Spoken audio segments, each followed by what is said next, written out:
طالبان کے جو علماء ہیں یا جو آپ کی قیادت ہے وہ کیا موسیقی اور میوزک کو مطلق حرام سمجھتی ہے؟ موږ په دې کې خو چوکاټ د علماو د نظر خبره نه ده، دا د اسلام د اصولو خبره ده او د امام ابو حنیفه رحمه الله علیه د مذهب خبره. څه مذهب کې فیصله شوی مجتهدین اوس موږ مجتهدین نه یو نوې اجتهاد وکړو په دې مورد. کہ قیامت تک تسی ویکھتے رہو کہ امام حنیفہ نے کیا فرمایا اس مسئلے چ.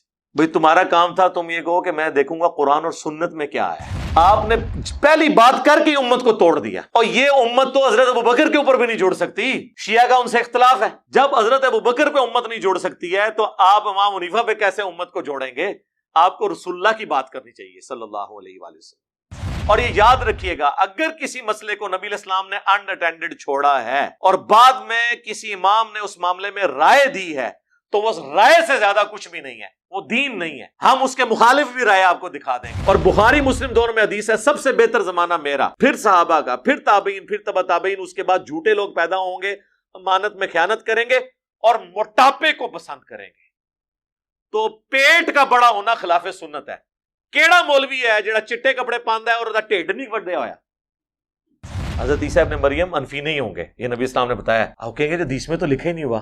جی لکھا ہوا ہے مسلم شریف میں کہ وہ تمہیں اللہ کی کتاب اور اس کے نبی کی سنت کے مطابق چلائیں گے، تو اس کے اندر لکھا ہوا ہے کہ وہ انفی نہیں ہوں گے. اور یہ شیخ احمد سرندی نے لکھا ہے کہ ہمارے بزرگوں نے کشف کے ذریعے دیکھا ہے کہ وہ جب اتریں گے فقہ حنفی کے مطابق عمل کریں گے، لیکن اصل میں نا وہ حنفی نہیں ہوں گے، ان کا اجتہاد امام حنیفہ سے مل جائے گا.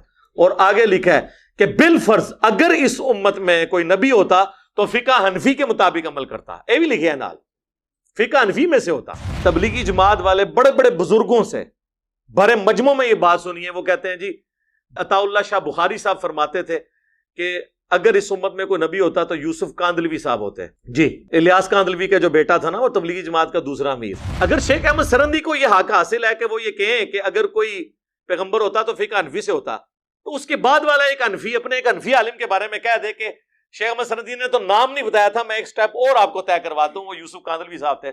انہوں کوئی حق حاصل نہیں ہے. بالکل ٹھیک فرمایا. ہاں فقہ حنفی کی روح سے صحیح فرمایا، بزرگوں کے حساب سے نہیں، نہ امام حنیفہ کے حساب سے. اس پورے معاملے میں امام حنیفہ کا کوئی لینا دینا نہیں ہے، ان کی طرف جھوٹ منسوب کیے. مجھے رات کو میں وہ نا طالبان کے جو ترجمان ہے نا، کیا نام ہے وہ، ذبیح اللہ مجاہد صاحب، اب ان سے سلیم صافی صاحب نے نا انٹرویو کیا ہے. حالانکہ وہ اردو بول سکتے ہیں لیکن ریلیکٹنٹ ہوتے ہیں تھوڑے سے بولنے میں، سمجھ ان کو ساری آتی ہے. اب وہ سلیم صافی صاحب ان سے سوال کر رہے ہیں اردو میں اور وہ جواب دے رہے ہیں پشتو میں. نیچے اس کا نا ترجمہ چل رہا تھا.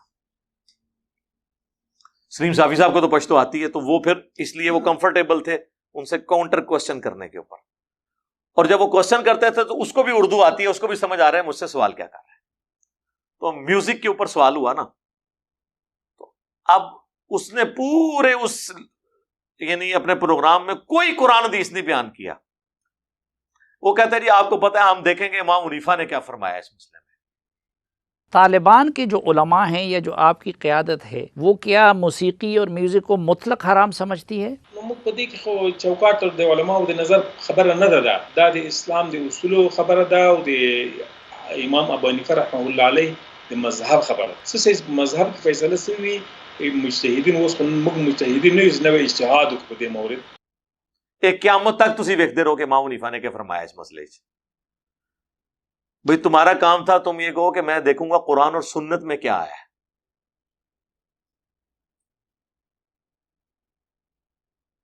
آپ نے پہلی بات کر کے امت کو توڑ دیا، اور یہ امت تو حضرت ابوبکر کے اوپر بھی نہیں جوڑ سکتی. شیعہ کا ان سے اختلاف ہے، جب حضرت ابوبکر پہ امت نہیں جوڑ سکتی ہے تو آپ امام حنیفہ پہ کیسے امت کو جوڑیں گے؟ آپ کو رسول اللہ کی بات کرنی چاہیے صلی اللہ علیہ وآلہ وسلم. اور نبی علیہ السلام کوئی ان اٹینڈڈ مسئلہ چھوڑ کے نہیں گئے. اور یہ یاد رکھیے گا، اگر کسی مسئلے کو نبی علیہ السلام نے ان اٹینڈڈ چھوڑا ہے اور بعد میں کسی امام نے اس معاملے میں رائے دی ہے تو وہ رائے سے زیادہ کچھ بھی نہیں ہے، وہ دین نہیں ہے. ہم اس کے مخالف بھی رائے آپ کو دکھا دیں گے. دین وہ ہوگا جو کتاب و سنت سے، اجماع امت سے ثابت ہوگا. اجتہادی اختلافی جو مسائل ہیں وہ ہر شخص کی اپنی رائے ہے، وہ کوئی رکھ سکتا ہے. وہ آپ امام حنیفہ کی رائے لے کے آئیں گے تو ہم آپ کو بتائیں گے پھر المصنف ابن ابی شیبہ جو حدیث کی کتاب ہے، امام بخاری اور امام مسلم کے استاد ہیں، اور امام مسلم نے 1500 حدیثیں صحیح مسلم میں امام ابن ابی شیبہ سے لی ہیں، 20% آف صحیح مسلم۔ انہوں نے المصنف ابن ابی شیبہ کا آخری چیپٹر ہی باندھا ہے کتاب الرد علی ابی حنیفہ۔ یہ چیپٹر رد ہے امام حنیفہ کے ان مسائل پر جس میں انہوں نے رسول اللہ کی مخالفت کی ہے، کہ گاڑا قسم کا چیپٹر ہے، اور چھاپیا دیوبندی نے ہوا ہے پوری المصنف ابن ابی شیبہ۔ پھر آپ جب رائے پہ جائیں گے تو پھر تو میرے بھائی کوئی نہیں بچے گا۔ لیکن وہی بات ہے، تعلیمات ہیں، ایک بزرگوں نے پڑھا دیا، اس کے مطابق چلتے جا رہے ہیں، ہم لوگ بھی خوش ہو رہے ہیں، دین آ گیا۔ دین کوئی نہیں ہے۔ میری کل ویڈیو اپلوڈ ہوئی ہے نا، لوگ ہمیں کہہ رہے تھے جناب جی خلافت کے لیے کچھ کریں۔ جناب کیتا ہے، وہ کچھ کیتا ہے جو تواڈے پچھلے نے بھی نہیں کیتا نا، تواڈے اگلے کرن گے۔ میں کھول دیتا ہے تواڈا خلافت دا کہ اینا ہوتے خلافت قائم کریے جو نماز نہیں پڑھتے، جو پاکستان کے شناختی کارڈ میں مسلمان ہیں اور قرآن کی روح سے وہ کافر ہیں جی۔ وَأَقِيمُوا الصَّلَاةَ وَلَا تَكُونُوا مِنَ الْمُشْرِكِينَ، نماز کو قائم رکھنا، دیکھنا مشرک نہ ہو جانا۔ سورہ روم آیت نمبر 31 اور صحیح مسلم 246، بندے کے کفر اور ایمان، شرک اور اسلام کے درمیان فرق نماز۔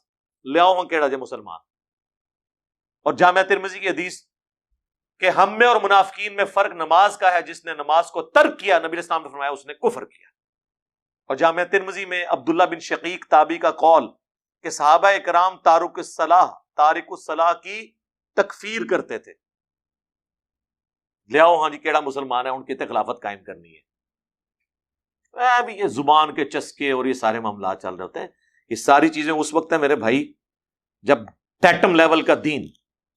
اب آپ دیکھ لیں ایسے لوگ جن کو خود دین کے معاملات کلیئر نہیں ہیں، انہوں نے کسی کے اوپر دین کیا امپلیمنٹ کرنا ہے۔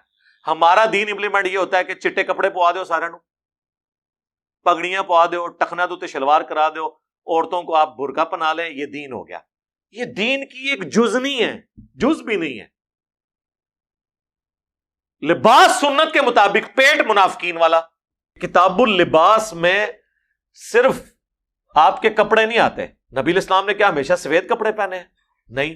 صحیح مسلم میں آپ نے کالا جبہ پہنا ہے۔ آپ علیہ السلام سے ابو داؤد ترمذی میں آپ نے گرین کلر کے کپڑے پہنے ہیں۔ یہ مختلف کلرز کے کپڑے پہننا سنت ہے، اور ہمیشہ سفید کپڑے پہن کے رکھنا یہ سنت کوئی نہیں ہے، ورنہ تو حضور ہمیشہ سفید پہن کے رکھتے لاجیکلی۔ آپ سے تو سرخ کپڑے پہننا بھی ثابت ہے۔ اور کسی کو اگر سفید کپڑوں میں سب کچھ گھسا ہوا ہے تو ہم یہ پوچھتے ہیں کتاب اللباس میں صرف کپڑے تو نہیں آتے؟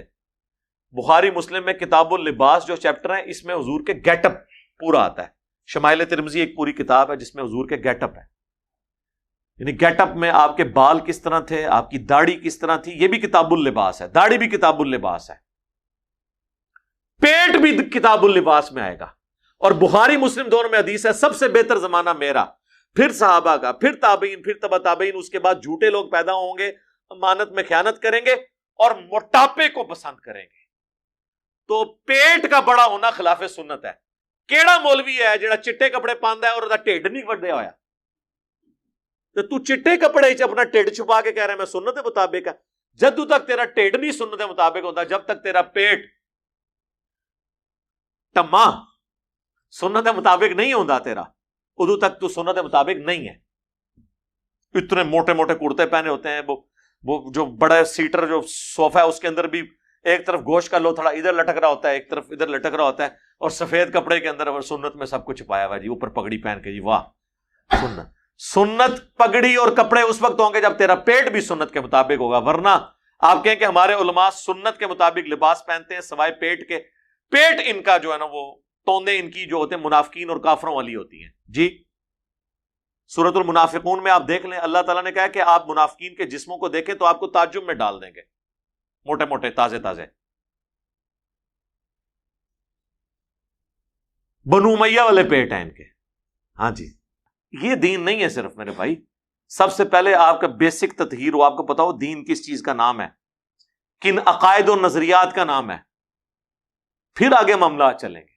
چند ایک رسومات کا نام دین رکھ دینا، یہ دین اس طریقے سے نہیں ہوتا۔ بخاری مسلم دونوں میں حدیث ہے، اللہ کی قسم عیسیٰ ابن مریم تم میں ضرور اتریں گے ایک عادل حکمران کی حیثیت سے، صلیب کو توڑ دیں گے، خنزیر کو قتل کر دیں گے، جزیہ موقوف کر دیں گے، ہر طرف امن ہوگا۔ اور صحیح مسلم میں الفاظ ہیں تمہاری اس وقت کیا شان ہوگی کہ جب امام تم میں سے ہوگا۔ اور وہ راوی حدیث کہتے ہیں کہ وہ تمہیں اللہ کی کتاب اور تمہارے نبی کی سنت کے مطابق چلائیں گے۔ حضرت عیسیٰ ابن مریم انفی نہیں ہوں گے، یہ نبی اسلام نے بتایا۔ آپ کہیں گے حدیث میں تو لکھا ہی نہیں ہوا۔ جی لکھا ہوا ہے مسلم شریف میں کہ وہ تمہیں اللہ کی کتاب اور اس کے نبی کی سنت کے مطابق چلائیں گے، تو اس کے اندر لکھا ہوا ہے کہ وہ انفی نہیں ہوں گے، کیونکہ آپ کہتے ہیں تقلید واجب ہے تو امام ابو حنیفہ کا یا کسی اور امام کو انہیں مقلد ہونا چاہیے۔ وہ کہتے ہیں نہیں، وہ مقلد نہیں ہوں گے، اصل میں وہ خود مجتہد ہوں گے، پھر اس سے مسئلہ نہیں حل ہوتا۔ وہ پھر کون سے مجتہد ہوں گے، رفع الاجتہاد کرنے والے یا بغیر رفع الاجتہاد؟ نہیں کہتے ہیں وہ، نہیں ہوگا یہ کہ ان کا اجتہاد بھی امام حنیفہ سے مل جائے گا، وہ دین کو ویسے ہی سمجھیں گے جس طرح امام حنیفہ نے سمجھا۔ عیسیٰ ابن مریم نو کیڑی لوڑ ہے امام حنیفہ نو سمجھنے دی، جڑا اللہ دا پیغمبر ہے، روح اللہ ہے، وجیہن فی الدنیا والآخرہ ہے، جس کو خود وہ معجزے ملے جو ہمارے نبی کو بھی نہیں ملے ہوئے صلی اللہ علیہ وآلہ وسلم، بغیر باپ کے پیدا ہوئے ہیں، ہمارے نبی تو باپ کے ساتھ پیدا ہوئے ہیں۔ باقی آپ کوئی معجزہ بھی کھینچ تان کے ثابت کر دیں، یہ کیسے ثابت کریں گے؟ ہمارے نبی کو موت آ چکی ہے، عیسیٰ ابن مریم ابھی تک زندہ ہے، اتنا بڑا معجزہ ہے، مردوں کو زندہ کیا، یہ حضرت عیسیٰ علیہ السلام کی خصوصیت ہے۔ تو بات یہ کہ ان کو امام حنیفہ کا اور یہ شیخ احمد سرندی نے لکھا ہے کہ ہمارے بزرگوں نے کشف کے ذریعے دیکھا ہے کہ وہ جب اتریں گے فقہ حنفی کے مطابق عمل کریں گے، لیکن اصل میں نا وہ حنفی نہیں ہوں گے، ان کا اجتہاد امام حنیفہ سے مل جائے گا۔ اور آگے لکھا ہے کہ بالفرض اگر اس امت میں کوئی نبی ہوتا تو فقہ حنفی کے مطابق عمل کرتا، یہ بھی لکھا ہے نال، فقہ حنفی میں سے ہوتا۔ وہ جو حضور نے فرمایا تھا نا اگر کوئی نبی ہوتا تو عمر ہوتا، وہ تو تھا حدیث میں، یہ حدیث کو تو مانتے ہی نہیں نا یہ ترمذی کی، وہ کہتے ہیں ان کے بعد ان کو چھوڑ دیں۔ تبلیغی جماعت والے بڑے بڑے بزرگوں سے بڑے مجمع میں یہ بات سنی ہے، وہ کہتے ہیں جی بزرگ عطا اللہ شاہ بخاری صاحب فرماتے تھے کہ اگر اس امت میں کوئی نبی ہوتا تو یوسف کاندلوی صاحب ہوتے۔ جی الیاس کاندلوی کا جو بیٹا تھا نا وہ تبلیغی جماعت کا دوسرا امیر۔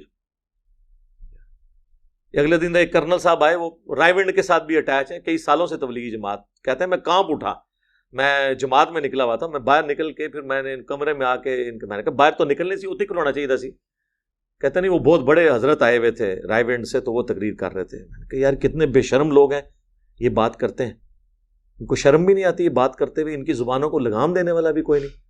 پھر میں نے کہا ظاہر ہے کہ جب پچھلوں نے یار تھوڑا بہت چسکا لگایا ہے بوتل میں سے تو بعد والوں کو بھی تو ہے نا۔